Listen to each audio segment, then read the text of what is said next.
Bapa di surga, terima kasih atas pagi hari yang indah. Kami kembali berkumpul di tempat ini. Sebelum kami memulaikan pekerjaan kami, mohon agar Tuhan menuntun perbaktian kami, agar ini boleh menjadi bekal, berkat bagi kami, kemuliaan bagi nama Tuhan. Terima kasih Bapa, di dalam nama Tuhan Yesus kami berdoa. Amin. Baik, selamat pagi saudara yang kasih dalam Tuhan. Good morning ladies and gentlemen. Yesterday I have a plan for today. I think I will speak in English. But when I woke up this morning and I read the Bible and Spirit of Prophecy book, Christ Object Lesson, I know there is something important essence or important lesson that will be missing when I speak in English. So I just want read the quotation in English and my explanation in Bahasa Indonesia. Sorry about that. Maybe I think sorry for my brother. Pagi nih saudara-saudara, kita membuka. Sayangnya kita tidak. Saya kira Pak dulu bawa ini barangkali ya. Christ Object Lesson. Baik, Christ Object Lesson. Tadi pagi saya telepon Pendeta Haflan. Saya tanya, karena dikatakan chapter 26. Saya coba lihat chapter 26, saudara-saudara, di dalam bahasa Inggris dan di dalam bahasa Indonesia itu berbeda. Dalam bahasa Indonesia saudara perhatikan chapter 26 itu 24. Saya belum sempat lihat di mana hilangnya. Nggak tahu apa yang terjadi dengan percetakan, di mana dipotongnya. Tapi chapter 24 itu dalam bahasa Indonesia judulnya adalah Mamon yang tidak jujur. Karena saya tanya tadi, saya dengar Ibu Haflan katakan kepada Pendeta Haflan, setelah talenta, dua-duanya setelah talenta. Hanya talenta di bahasa Indonesia di chapter 23, di bab 23. Kemudian di bahasa Inggris itu talenta itu ada di chapter 25. Dan judulnya agak sedikit berbeda. Bahasa Indonesia judulnya adalah Mamon yang tidak jujur. Dalam bahasa Inggris, Friends by the Mammon of Unrighteousness. Jadi bukan hanya sekedar mamon yang tidak jujur, tetapi kita bersahabat, berteman dengan mamon yang tidak benar. Tapi apapun juga saya sudah dapatkan penjelasan, mudah-mudahan tidak diulang, hanya penempatannya sedikit berbeda. Nah, pagi hari ini kita akan membuka, saudara-saudara tentu tidak bawa buku Christ Object Lesson, perumpamaan Tuhan Yesus, tapi perumpamaan Tuhan Yesus chapter 26 itu terdapat di dalam Lukas pasal yang ke-16. Perumpamaan tentang bendahara yang tidak jujur. Saya berpikir apa sih tadi pagi waktu saya baca, apa sih yang menarik ini? Kita mau bendahara yang tidak jujur, kenapa kita belajar dari bendahara yang tidak jujur? Pak Dolo? Iya kan, Pak Bendahara? Kenapa kita mesti belajar dari bendahara yang tidak jujur? Bendahara yang tidak benar. Tapi ternyata ada hal-hal yang menarik, itu sebabnya tadi saya sudah katakan. Waktu saya baca kemudian saya buat note, wah, saya tahu ada hal-hal yang penting yang akan hilang kalau saya berbicara dalam bahasa Inggris. Ya, karena bahasa Inggris bukan bahasa opung saya. Mungkin lain kali kalau anak saya pulang, yang Oliver, mungkin boleh nanti dijadwalkan. Kalau dia selesai, dia akan selesai Mei. Dia seringkali dari waktu ke waktu di sana dia berbicara. Ya, dia boleh berbicara dalam renungan pagi kita seluruhnya dalam bahasa Inggris, dan saya kira tidak ada poin yang hilang. Tapi saya tadi pagi saya renungkan, saya lihat ini akan hilang, ini akan hilang. Jadi saya rubah pikiran saya dan saya berbicara dalam bahasa Indonesia pagi hari ini. Baik saudara-saudara, kita melihat perumpamaan tentang bendahara yang tidak jujur ini. Ini latar belakangnya adalah orang Israel sudah diamarkan bahwa mereka tidak boleh makan riba, tidak boleh makan uang, tidak boleh pungut bunga. Jadi dalam hal ini, kalau ada seorang yang kaya seperti saya punya kekayaan, umpamanya, saya mempercayakan kepada bendahara saya, Ori, umpamanya. Lalu dialah yang akan mengelola sepenuhnya uang tersebut. Jadi semuanya itu dipercayakan kepada bendahara. Tetapi yang pertama yang harus kita ingat adalah bahwa bendahara itu dangadong hepe, tidak punya uang, dia hanya mengelola apa yang menjadi milik tuannya. Tetapi kalau ada masalah berkaitan dengan riba, dalam hukum orang Israel yang ditangkap nanti bukan tuannya, yang ditangkap adalah bendaharanya. Jadi oleh karena itu mereka harus pintar-pintar, mereka harus bijak-bijak. Mungkin inilah yang dinamakan ada sistem, ada anti sistem. Orang Israel selalu punya anti sistem. Tidak boleh makan riba, tidak boleh makan bunga.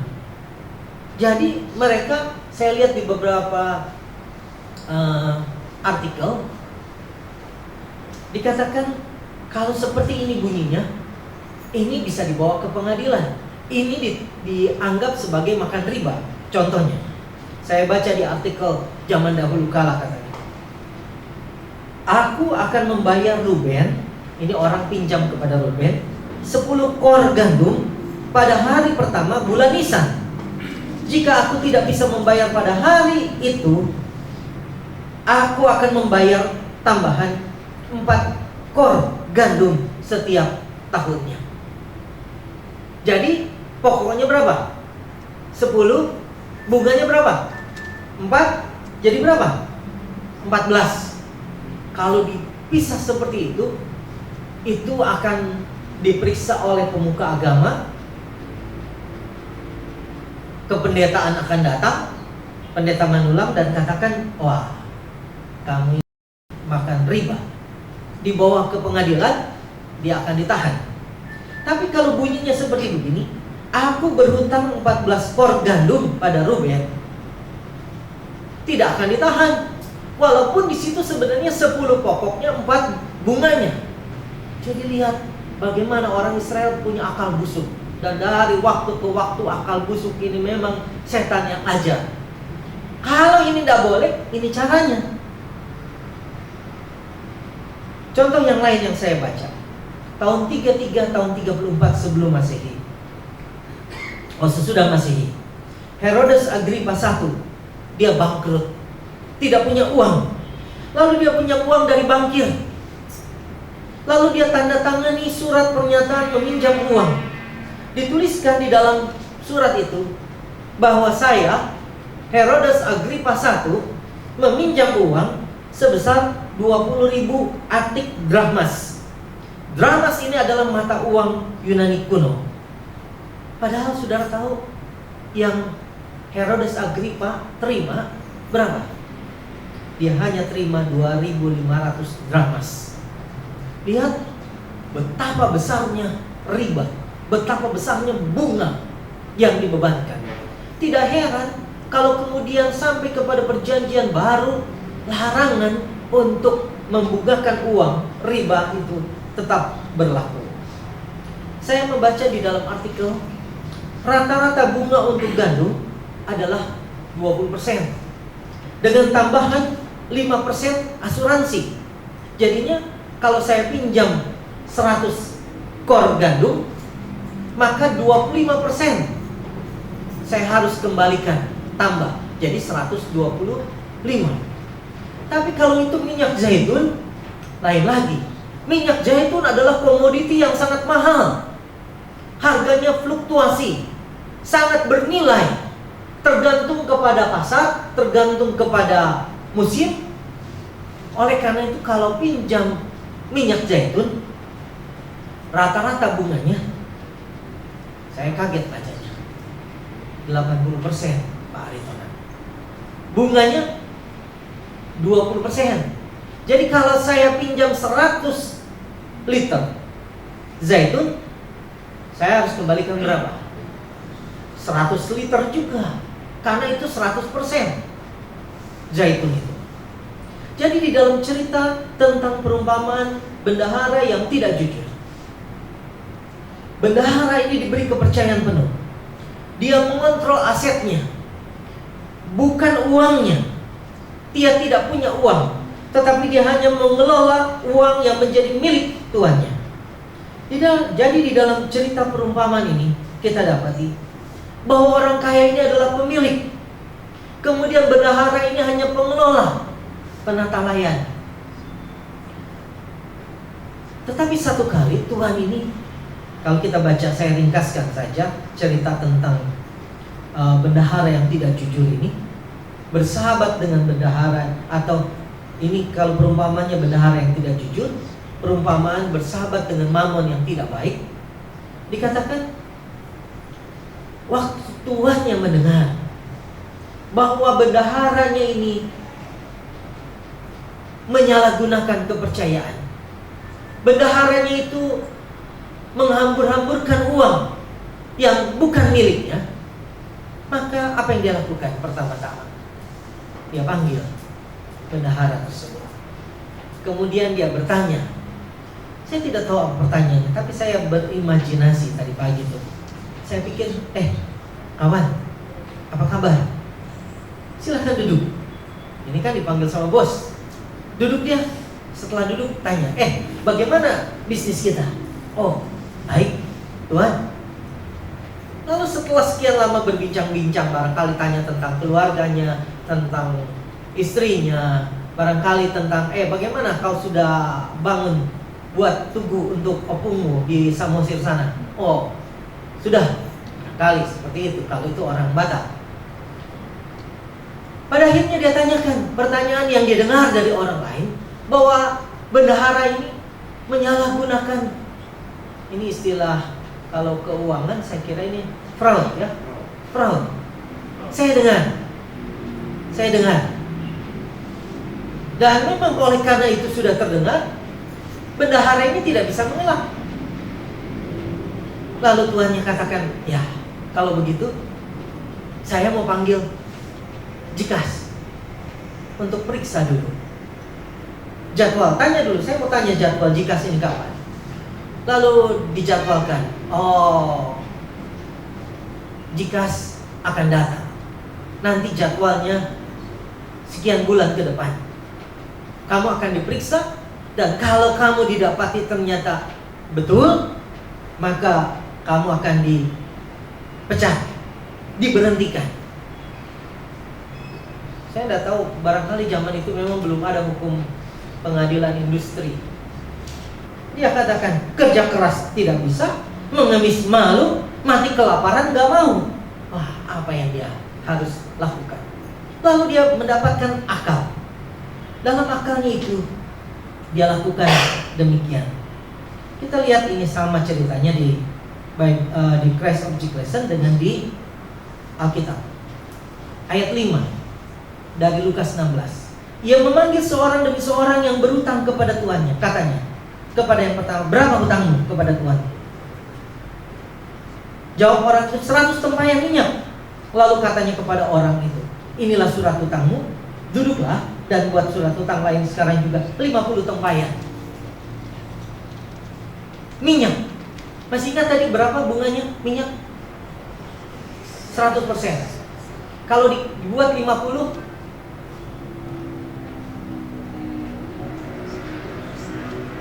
belum rugi. Dia tidak makan uang tuannya. Saudara-saudara, saya berpikir tadi pagi apa dia korupsi, dia fraud, gimana. Tapi dia itu hanya menghambur-hamburkan uang. Tapi di dalam kaitannya dengan yang pinjam ini, debitur ya namanya, dia katakan, kamu rubah ini. Kemudian kepada seorang yang kedua, berapa utangmu? Jawab orang itu, 100 pikul gandum, katanya kepada orang itu. Inilah surat utangmu. Buatlah surat utang lain, 80 pikul. Tadi itu hanya 25% bunga untuk gandum. Jadi orang ini kemudian melakukan satu perkara yang bijak sana, tetapi tidak bijaksini ya. Akhirnya dikatakan, dapatlah apa? Pujian. Ayat 8. Lalu Tuhan itu memuji bendahara yang tidak jujur itu, karena ia telah bertindak dengan cerdik. Saudara-saudara, saya mau kita garis bawahi beberapa hal. Ini beberapa pelajaran yang saya sudah catat. Saya catat paling tidak ada 7. Ada 7. Barangkali bisa lebih, tapi saya hanya catat 7 saja. Yang pertama adalah pujian orang kaya kepada bendahara itu, apa dikatakan? Cerdik. Namun itu bukanlah pujian siapa? Tuhan.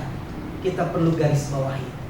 Seringkali orang berpikir ini dikatakan dalam Alkitab, tapi ini bukan Tuhan yang memuji yang tidak benar. Ini tuannya yang memuji bendaharanya. Kristus tidak memuji bendahara yang tidak jujur itu. Ketidakjujuran dalam segala hal, Alkitab menentangnya. Kalau begitu Tuhan, apakah setuju? Pasti tidak setuju. Yang kedua, pelajaran yang bisa kita lihat adalah bahwa harta itu atau uang itu bukanlah miliknya sendiri. Bendahara adalah seorang pengelola. Seorang penata layan adalah seorang pengelola. Saudara dan saya dalam satu segi kita adalah seorang bendahara. Tuhan mempercayakan kepada kita waktu. Tuhan mempercayakan kepada kita uang. Dan kita perlu berhati-hati dengan uang itu. Kadang-kadang kita pikir saya sudah kembalikan sama Tuhan 10% persepuluhan, 10% persembahan, 80% bukan juga milik kita. Itu adalah milik Tuhan yang dipercayakan kepada kita, yang satu saat kelak Tuhan akan tuntut pertanggungan jawabnya. Apa yang kamu lakukan dengan uangmu itu yang 80%, dengan uangku yang ada padamu 80%? Untuk apa? Saya ditelepon beberapa hari yang lalu, bukan saya, anak saya. Waktu itu belum, dia masih di rumah. Lalu telepon ini dari Indovision katanya. Ini rumah Bapak Syuhata. Betul. Ini saya tidak tidak, saudara-saudara jangan salah. Sebab nanti ada cerita saya berbicara tentang hati-hati kepada sesuatu di Sumatera Utara. Lalu kabarnya dari Jakarta dikatakan, oh pendeta Henki dikatakan hati-hati kepada petisi 50. Saya harus jelaskan apa yang saya katakan. Jadi saya mau katakan pagi hari ini, teleponnya seperti itu. Kemudian ya, boleh bicara dengan Bapak Henki Wijaya. Loh, anak saya heran, kita baru pindah di situ, belum lama. Pasti nggak terdaftar di Indovision, nggak ada langganan Indovision kami itu di situ. Rumahnya itu adalah rumah mission. Malahan sebelum itu saudara tahu, beberapa kali ditelepon saya di rumah, halo, Cidodol 62, gereja Advent. Saya bingung-bingung, ini gereja Advent. Mungkin tolong dilihat apakah itu memang gereja. Saya tidak tahu. Seharusnya menurut saya, mohon maaf, kalau itu gereja diperuntukkan untuk gereja, fasilitas gereja, kita boleh dapatkan fasilitas gereja. Tapi kalau itu rumah, mungkin sampai saya katakan, bukan, ini bukan gereja. Oh maaf, bukan gereja. Memang tidak ada gereja di situ. Saya tidak tahu. Lalu yang dari Indovision dikatakan begini, Pak, ini Indovision ini ditutup bulan Januari. Jadi kalau Bapak mau hidupkan, bayar 300.000. Saya katakan kepada anak saya saya tidak akan bayar 1 sen pun. 300.000. Saya bertanggung jawab kepada Tuhan. Saudara-saudara, kita bertanggung jawab pada akhirnya kepada Tuhan. Untuk apa uang itu digunakan? 80% ada pada kita, tapi jangan dianggap itu adalah uang kita. Itu uang Tuhan yang dipercayakan kepada kita. Apa makanan yang kita beli? Apakah makanan yang kita beli kemudian kita lihat makanannya pada waktu kita, aduh salah pesan, saya lupa ada udangnya makanan ini. Kemudian udang yang kita singkirkan. Kita gunakan uang Tuhan untuk beli udang, saat yang sama kita juga sudah makan makanan yang haram. Sudah double kesalahan kita. Bagaimana dengan membeli hal-hal yang lain? Kesenangan-kesenangan. Bendahara ini dikatakan dia menggunakan uang itu untuk kesenangan dirinya sendiri, untuk pleasure, untuk kesenangan dirinya sendiri. Berhati-hati kalau kita menggunakan untuk kesenangan bagi diri kita sendiri. Kita bertanggung jawab kepada Tuhan, oleh karena uang itu bukan milik kita sendiri. Yang ketiga, uang itu dipercayakan untuk kebajikan dengan maksud tertentu, bukan untuk dihamburkan, bukan untuk difoya-foya, dikeluarkan dengan seenaknya. Jadi uang itu dipercayakan bukan untuk difoya-foya. Kita lihat Abraham diberkati oleh Tuhan untuk menjadi berkat bagi orang lain. Di depan kantornya Bapak Pendeta KR Sagala di lantai atas, saya lihat ada tulisan Blessed to be blessing. Diberkati untuk menjadi berkat. Abraham, orang Israel, diberkati untuk menjadi berkat bagi orang lain. Saya mau baca perumpamaan Tuhan Yesus dalam bahasa Indonesia dan bahasa Inggris. Ini yang saya katakan tadi, saya takut ada yang hilang. Lihat coba. Lihatlah kehidupan banyak orang yang mengaku Kristen. Tuhan telah menganugerahkan kepada mereka kemampuan, kuasa, dan pengaruh. Ia telah mempercayakan kepada mereka uang agar mereka dapat menjadi pekerja bersama Dia dalam penebusan yang besar itu. Semua pemberiannya harus digunakan untuk membahagiakan manusia, untuk meringankan penderitaan orang yang susah. Kita harus memberi makan orang yang lapar, memberi pakaian kepada orang yang telanjang, merawat perempuan janda dan piatu, melayani orang yang berduka dan hancur hati. Allah tidak pernah bermaksud agar kesengsaraan tersebar luas di dunia. Ia tidak pernah bermaksud agar satu orang memperoleh kelimpahan yang luar biasa dalam kemewahan hidup, sedang anak-anak orang lain harus menangis untuk memperoleh roti. Pendapatan yang berkelimpahan melebihi keperluan hidup yang sebenarnya dipercayakan kepada manusia untuk berbuat kebajikan, untuk memberkati umat manusia. Dikatakan di bagian terakhir, ini adalah perintah Tuhan. Apakah sebagian besar daripada orang yang mengaku Kristen melakukan pekerjaan itu? Kemudian yang keempat, pelajarannya, bendahara ini menyalahgunakan jabatannya. Dia bendahara, tapi dia menyalahgunakan jabatannya. Saya berpikir, saya memang tidak punya uang, tidak pegang uang, tapi saya bisa tidak menyalahgunakan jabatannya. Kita harus mempertanggungjawabkan pekerjaan kita. Di dalam Christ Object Lesson halaman 373, saya membaca bahasa Inggris dan bahasa Indonesia. Setiap tahun berjuta-juta manusia yang masuk ke kematian yang kekal tanpa diberi amaran dan tanpa beroleh selamat. Dari jam demi jam kehidupan kita yang beragama berkesempatan untuk menjangkau dan menyelamatkan jiwa-jiwa terbuka kepada kita. Kesempatan-kesempatan ini terus-menerus datang dan pergi. Allah ingin agar kita menggunakan sebaik-baiknya. Hari, pekan, bulan lewat. Kita memiliki 1 hari, 1 pekan, 1 bulan untuk melakukan pekerjaan kita. Paling lama beberapa tahun lagi. Dan suara yang tidak dapat kita tolakkan terdengar berkata, berikanlah pertanggungan jawab atas jabatan.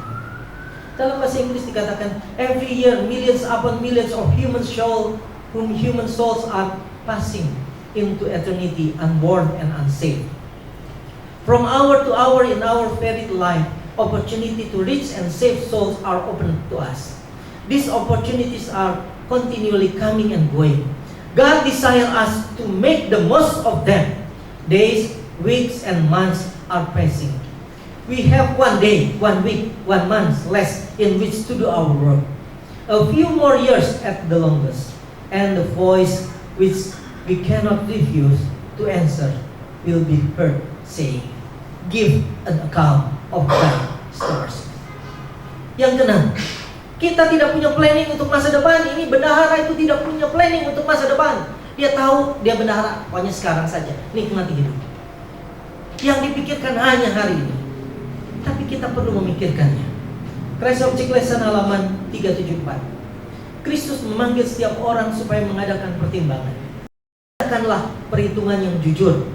Letakkan dalam satu neraca Yesus, yang berarti harta yang kekal, kehidupan, kebenaran, sorga, dan kesukaan Kristus dalam jiwa yang ditebus. Letakkan dalam neraca yang sebelah lagi setiap penarikan yang dapat diberikan dunia. Ke dalam satu neraca letakkan kehilangan jiwamu sendiri dan jiwa-jiwa yang sebenarnya kau bisa menjadi alat untuk menyelamatkan mereka. Ke dalam neraca yang lain letakkan dirimu dan bagi mereka suatu kehidupan yang sepadan dengan kehidupan Kristus. Timbanglah untuk waktu dan kekekalan. Sedang kau terlibat, Kristus berkata, apa gunanya seorang memperoleh seluruh dunia tapi ia kehilangan nyawanya. Markus 8 ayat 36. Yang terakhir, yang ketujuh, ada pujian tadi untuk bendahara yang setia. Tidak dipuji, Tuhan tidak pernah puji bendahara yang tidak jujur. Tapi bendahara yang setia, penatalayan yang setia, dikatakan di dalam Christ Object Lesson 374. Yang lebih baik daripada persekutuan dunia adalah persekutuan umat tebusan Kristus. Yang lebih baik daripada gelar yang tertinggi di istana dunia adalah gelar yang diperoleh di sorga, di mana Tuhan sudah menyediakannya bagi kita. Dan yang lebih baik dari segala perkataan puji-pujian di dunia adalah perkataan juru selamat kepada hamba-hambanya yang setiawan. Mari, hai kamu yang diberkati oleh Bapakku, terimalah kerajaan yang telah disediakan bagimu sejak dunia dijadikan. Matius 25 ayat 34. Bahasa Inggrisnya. Better than all the friendship of the world is the friendship of Christ redeemed. Better than a little to be noblest place on earth is a title to the mansion of our Lord has gone to prepare. And better than all the words of earthly praise will be the Savior words to his faithful servant. Come, ye blessed of my Father, inherit the kingdom prepared for you from the foundation of the world. Kiranya Tuhan memberkati kita, terutama menolong saya secara pribadi. Mari kita menjadi penatalayan yang lebih setia. Kiranya Tuhan memberkati kita.